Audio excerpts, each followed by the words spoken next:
हाँ जी बालकों, सब बढ़िया ना। चलिए आज हम करते हैं पाठ 4। पाठ का नाम है प्रेरक प्रसंग। ये प्रसंग हमारा लोकमान्य तिलक जी की जीवन की एक घटना के ऊपर है। चलिए, ये पाठ आपने पढ़ लिया होगा ना। अब हम इसके करते हैं प्रश्न उत्तर। पाठ बोध के प्रश्न उत्तरों में पहला प्रश्न है, नीचे दिए गए प्रश्नों के उत्तर दीजिए। मौखिक प्रश्न में प्रश्न क है हमारा, बाल गंगाधर तिलक का जन्म कब और कहाँ हुआ था। तो इसका उत्तर होगा, बाल गंगाधर तिलक का जन्म 23 जुलाई यानी कि 23 जुलाई 1856 मतलब 1856 को महाराष्ट्र के रत्नागिरी में हुआ था। ख प्रश्न है, गुरुजी ने सहपाठी को क्या दंड दिया था। सहपाठी मतलब साथ में पढ़ने वाला बच्चा।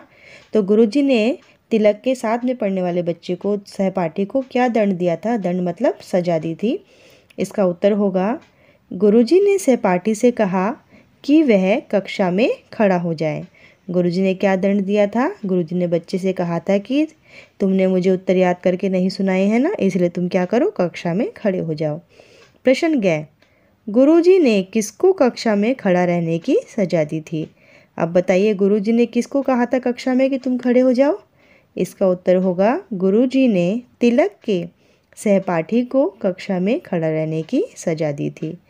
प्रश्न घ, तिलक ने देशवासियों के लिए कौन सा नारा दिया। तिलक ने देशवासियों को कौन सा नारा दिया था।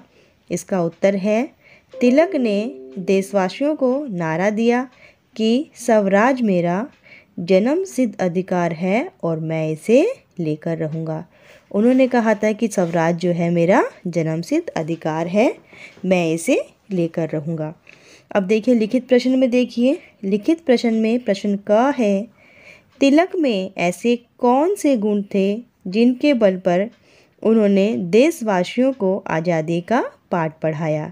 यानी कि तिलक में ऐसी कौन सी क्वालिटी थी जिनके बलबूते पर उन्होंने देशवासियों को कहा कि हमें अपनी आज़ादी के लिए लड़ना चाहिए।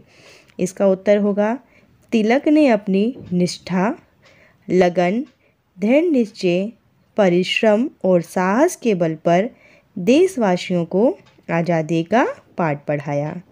ख है हमारा, बाल गंगाधर तिलक को लोकमान्य तिलक क्यों कहा जाने लगा। यानी कि जो बाल गंगाधर तिलक उनका नाम था, लेकिन उनका नाम बाद में क्या पड़ गया था, लोकमान्य तिलक। तो ऐसा क्यों हुआ था। इसका उत्तर है, सभी देशवासी तिलक जी को बहुत प्यार करते थे, है ना। सभी लोग जो हैं देशवासी तिलक जी को क्या करते थे, बहुत प्यार करते थे, और इसी कारण उन्हें लोकमान्य तिलक कहा जाने लगा। यानी कि लोगों ने प्यार में उनको लोकमान्य का नाम दिया था।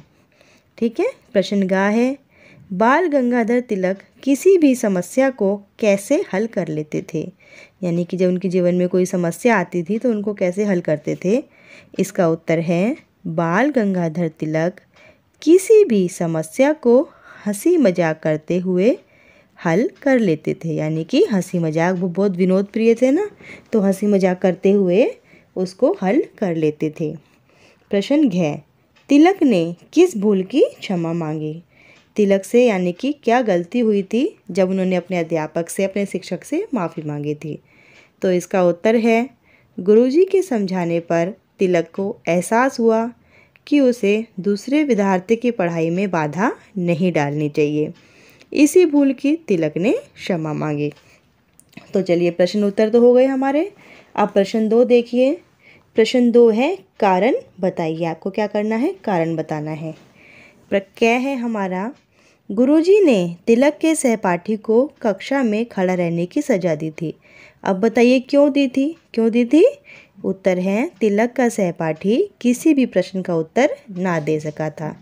जब गुरुजी ने तिलक के सहपाठी से सवाल पूछे थे तो उन्होंने किसी प्रश्न का जवाब नहीं दिया था, तो गुरुजी ने गुस्से में उनसे कहा था कि तुम कक्षा में खड़े हो जाओ।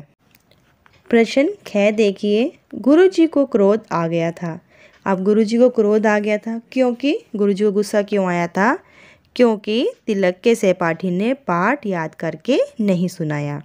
तिलक के सहपाठी ने क्या किया था, पाठ को याद करके नहीं सुनाया था, बल्कि वो तो कक्षा में बातें कर रहा था।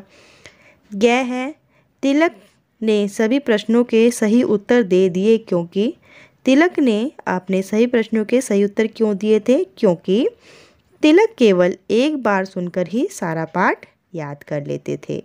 ठीक है, प्रश्न 3 देखिए। सही कथन पर सही का और गलत कथन पर गलत का निशान लगाना है। क्या है हमारा?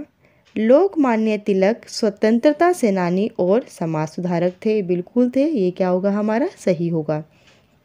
ख है हमारा, लोकमान्य तिलक ने अपनी गलती स्वीकार नहीं की थी। नहीं नहीं, गलत है, उन्होंने तो स्वीकार की थी ना, तो ये क्या होगा? गलत होगा।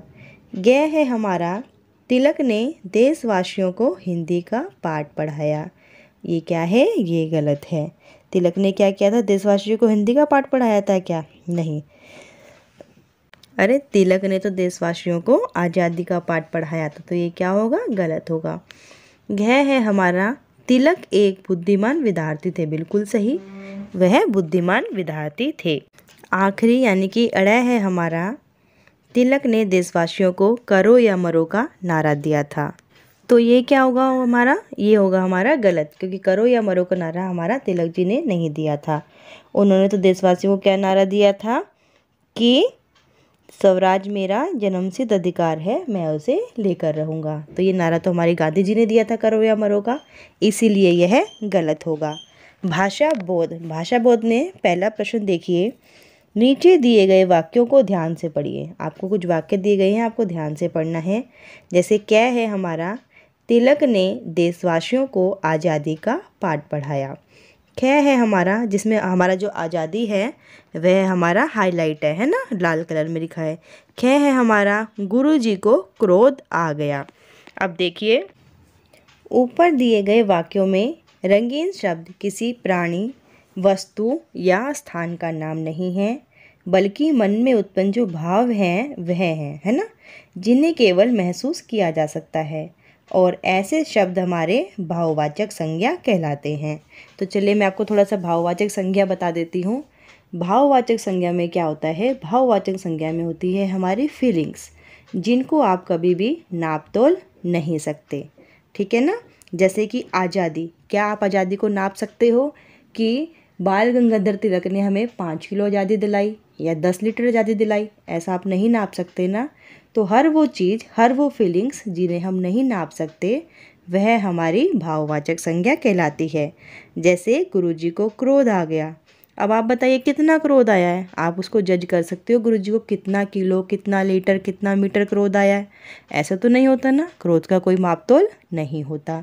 इसीलिए ये क्या है? हमारी भाववाचक संज्ञा है। ठीक है, अब देखिए, नीचे दिए गए शब्दों में से भाववाचक संज्ञा को आपको क्या करना है? ढूंढकर लिखना है। अब भूल। भूल क्या है हमारी? भूल भाववाचक संज्ञा है, क्योंकि भूल का कोई माप तोल नहीं होता। गुरुजी हमारी भाववाचक संज्ञा नहीं आएगी, क्योंकि गुरुजी क्या है? हमारे नाउन है, यानी कि संज्ञा है। महात्मा गांधी भी नहीं आएगी। पढ़ाई हमारी भाववाचक संज्ञा आएगी। ठीक है, सहपाठी में भाववाचक संज्ञा नहीं आएगा। बुद्धिमानी भाववाचक संज्ञा में आएगी। आप किसी को नहीं बता सकते कि कोई कितना बुद्धिमान है, कितना किलो, कितना लीटर, कितना मीटर। दिल्ली भाववाचक संज्ञा में नहीं आएगा। सत्य हमारी भाववाचक संज्ञा में आएगी। स्वतंत्रता भाववाचक संज्ञा है। भारत भाववाचक संज्ञा नहीं है, क्योंकि भारत के बारे में आप नापतोल कर सकते हो, लेकिन आज़ादी हमारी भाववाचक संज्ञा है, क्योंकि आज़ादी का कोई नापतोल नहीं होता। ठीक है, अब देखिए प्रश्न 2, नीचे दिए गए वाक्यों को पढ़ना है। कै, गुरुजी तिलक की बात सुनकर खुश हुए। लोकमान्य तिलक एक महान स्वतंत्रता सेनानी थे। इन वाक्यों में आदर प्रकट करने के लिए क्रिया का प्रयोग बहुवचन में किया गया है ना। जैसे हम बोलें गुरुजी खुश हुआ, तो ये क्या होगा? उनका आदर नहीं होगा, निरादर होगा, तो इसलिए हमने क्या लिखा है? बहुवचन क्या है? हुए। लोकमान्य तिलक एक स्वतंत्रता सेनानी थे, हम लिख सकते थे ना लोकमान्य तिलक एक स्वतंत्रता सेनानी था, लेकिन नहीं। आदर प्रकट करने के लिए क्या करते हैं? हम क्रिया को बहुवचन में प्रयोग करते हैं। अब देखिए आपको क्या करना है, नीचे दिए गए वाक्यों में क्या करना है? क्रिया शब्द भरना है। क्या है हमारा? अध्यापक जी पढ़ा रहे हैं, पढ़ा रहा नहीं, पढ़ा रहे हैं। ठीक है, श्री कृष्ण कर्मयोगी थे, ऐसा नहीं होगा श्री कृष्ण कर्मयोगी था, नहीं। उनको सम्मान देने के लिए हम क्या करेंगे? बहुवचन थे। दादी जी कहानी सुना रही हैं। ठीक है ना, दादी जी कहानी सुना रही हैं।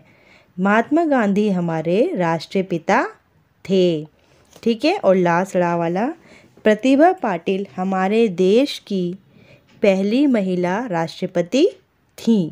ठीक है, तो ये था हमारा प्रश्न 2। और प्रश्न 3 देखिए, संज्ञा शब्दों के स्थान पर आने वाले शब्द को क्या कहते हैं? सर्वनाम कहते हैं। संज्ञा किसे बोलते हैं? नाउन को। और सर्वनाम किसे बोलते हैं? प्रोनाउन का। ठीक है ना, नाउन के बदले में जो आता है वो होता है हमारा प्रोनाउन। इसे ही जैसे संज्ञा के बदले में सर्वनाम आता है। ठीक है, अब देखिए, वे स्वतंत्रता संग्राम के लोकप्रिय नेता थे। तो इसमें जो सर्वनाम होगा वह होगा वे। ख में होगा गुरुजी ने उन्हें बातें करते देख लिया। तो इसमें जो सर्वनाम होगा उन्हें। ठीक है, उन्हें क्यों होगा? क्योंकि किन लोगों के बारे में बात हो रही है और उन्हें हम उन्हें कह के संबोधित कर रहे हैं। ग देखिए, वह दृष्टि नीचे किए खड़ा रहा। तो इसमें जो सर्वनाम होगा वह, क्योंकि संज्ञा के बदले हमने सर्वनाम का प्रयोग किया है, तो वह कौन है? वह। घ है हमारा गुरुजी मैं भी बातें कर रहा था। घ में हमारा सर्वनाम होगा मैं। ड़ है हमारा यह सुनकर तिलक ने अपनी भूल स्वीकार की। तो इसमें सर्वनाम होगा हमारा अपनी।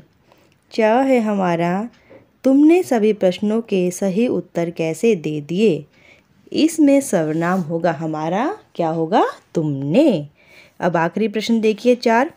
आपको कुछ नहीं करना है, सिर्फ 2 पर्यायवाची शब्द लिखने हैं। पर्यायवाची मतलब जिनका मतलब सेम रहता है। देश को हम वतन भी बोलते हैं और राष्ट्र भी।